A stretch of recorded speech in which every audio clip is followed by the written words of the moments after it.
Bonjour, c'est Gilles du site boursicoté.com. Voici l'analyse technique des principales paires de devises du marché Forex pour cette séance du vendredi 6 septembre 2013.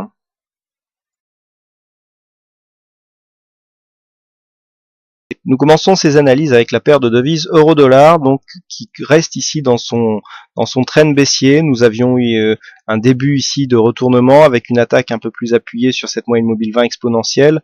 Aux alentours de cette zone de support résistance ici à 31,94, et puis les cours avaient rechuté. Alors on attendait un contact ici avec le retracement des 50%, il est presque arrivé aujourd'hui, ça s'est joué à quelques pips près. Donc les cours sont venus valider ici cette zone de support à 1,3107 qui était déjà bien identifiée, et les cours sont remontés ici vers la moyenne mobile 20 exponentielle. Donc pour l'instant on est toujours potentiellement dans un biais baissier, avec donc des contacts qui se font soit sur la bande de Bollinger inférieure, soit sur la moyenne mobile, les contacts donc ayant lieu sur la moyenne mobile, donnant toujours de bons points d'entrée pour profiter d'une poursuite de la tendance. Du côté des indicateurs, on est plutôt neutre du côté du RSI.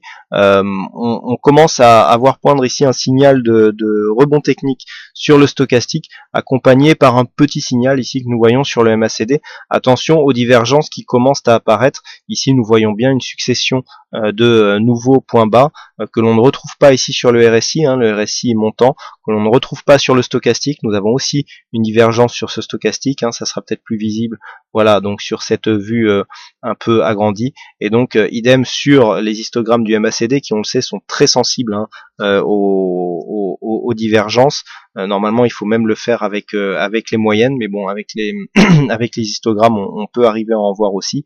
Et donc là, le fait d'avoir ici cette divergence haussière alors que nous marquons de nouveau plus bas et que nous approchons d'une zone de retracement de Fibonacci qui, on le sait, est une zone significative, peut commencer à nous mettre la puce à l'oreille pour jouer le retournement. Mais pour l'instant, d'un point de vue chartiste, nous n'avons aucun signal.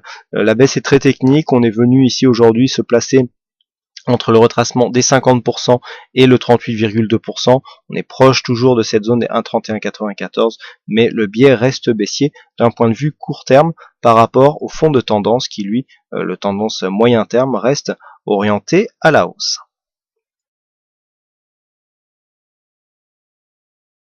Nous continuons avec le câble, avec une dynamique ici qui a du mal à retrouver son souffle. On voit que par rapport au contact qui est venu se faire ici sur cette zone de support, qui est une zone de support court moyen terme, donc qui délimite bien ce trend haussier dans lequel évolue donc la paire de devises actuellement.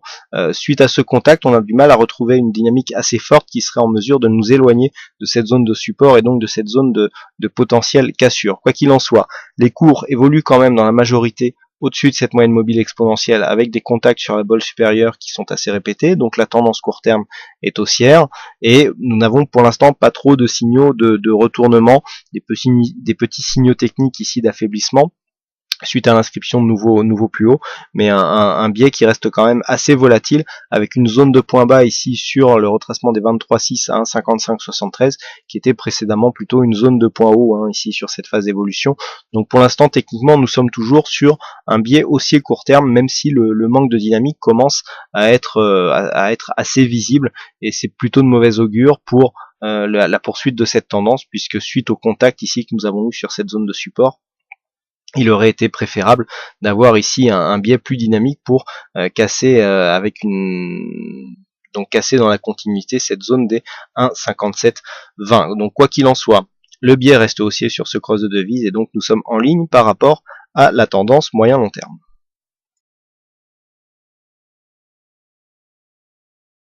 Sur le dollar yen, suite à l'inscription ici de ce nouveau point haut au-delà des 100 yens pour un dollar, nous avons eu une petite rechute avec donc cette phase de baisse qui est venue marquer un petit point d'exagération. Ici on retrouve un petit peu de volatilité donc sur ce cross de devise.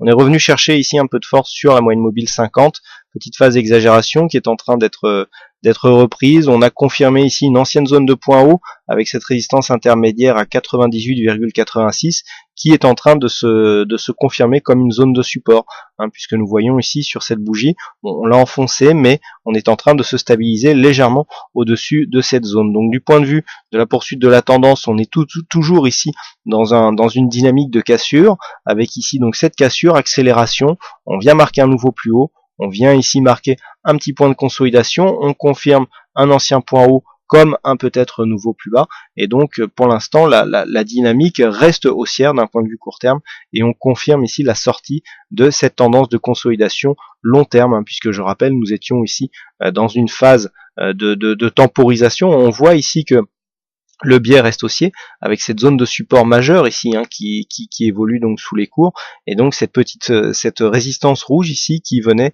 limiter la phase de consolidation, avec ici une zone en triangle symétrique dont la cassure s'est effectuée dans la semaine. Donc pour l'instant, la dynamique ne change pas malgré la légère rechute du jour.